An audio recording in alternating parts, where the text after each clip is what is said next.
Han, kumusta yung check-up natin sa doktor ng isang araw? May result na ba?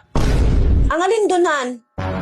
Kasi nga, gusto kong mabuntis ka na. Kaya nagpa-check up tayong dalawa sa doktor. Oo nga pala, Han.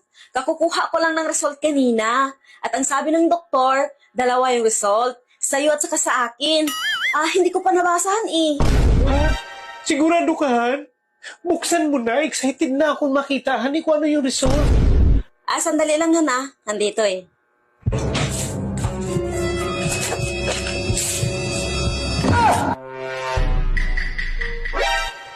Han, bakit? Sabihin mo na kasi. Naku, Han! Kapag gusto mo.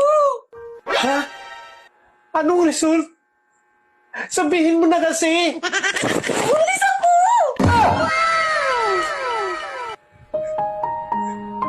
Salamat, natupad na talaga yung pangarap ko. Ano yung result? Han, bakit? Binibitin mo naman ako eh. Magkulaps ako sa'yo sa sobrang excited at tuwa. Ha? Sabihin mo na. Baog ka!